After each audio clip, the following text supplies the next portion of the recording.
Kamala Harris likely to win election, despite Trump being better on inflation economy. CNBC CFO survey.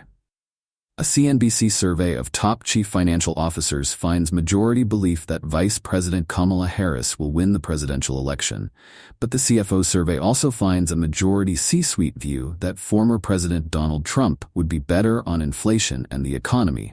Harris has been attempting to sharpen her economic message, where Trump has maintained an edge in most polling, with a speech to the Economic Club of Pittsburgh on Wednesday and in Wednesday night's interview with MSNBC's Stephanie Ruhle.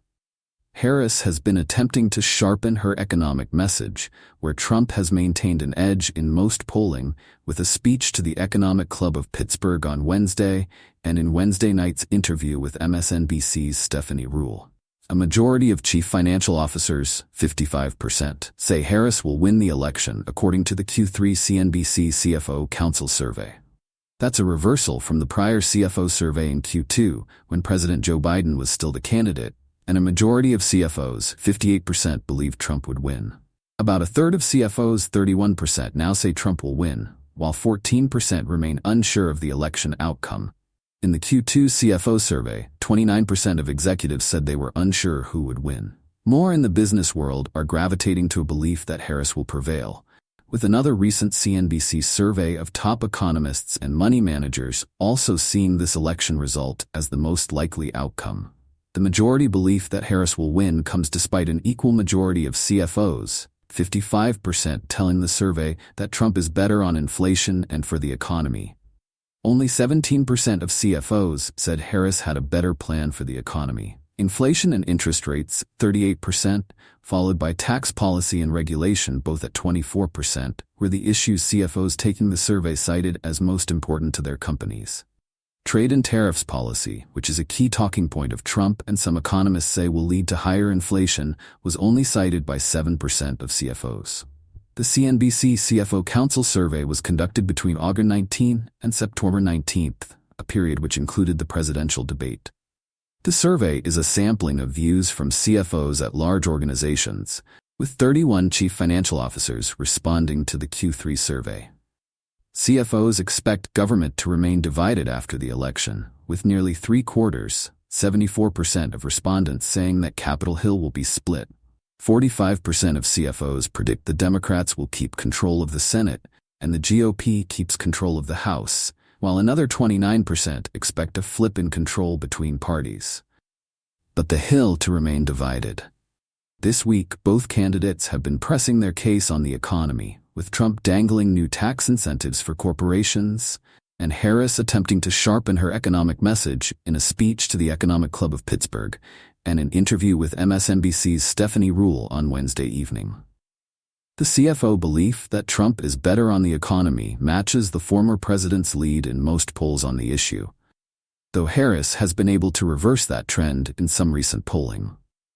On Wednesday, the Harris campaign released an 82-page economic blueprint, extending her consistent messaging about an economy designed for middle-class opportunity.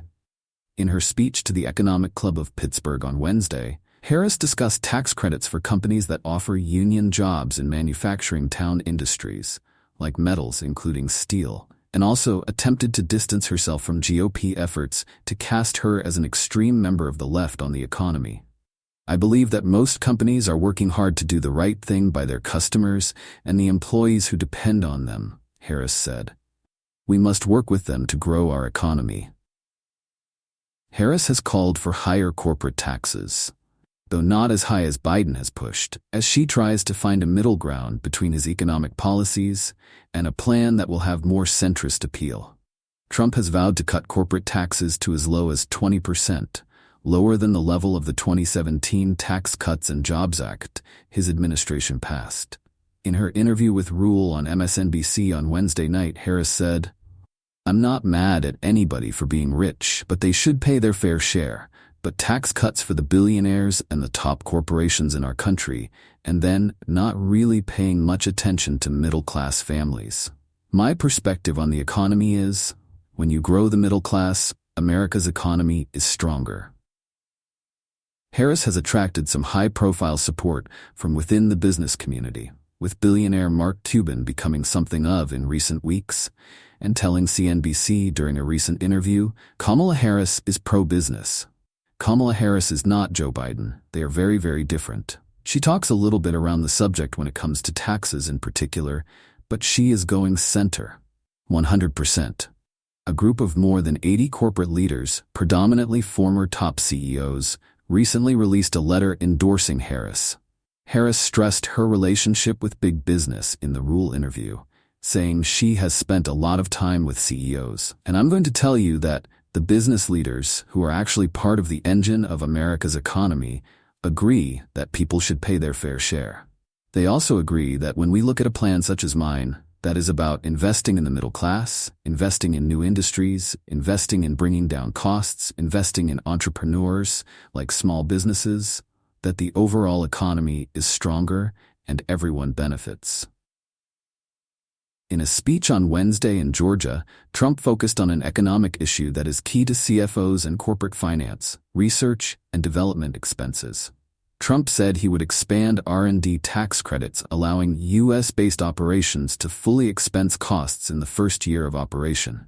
The issue has been a key lobbying effort on Capitol Hill for the corporate sector after the 2017 tax cuts phased out traditional R&D tax credits.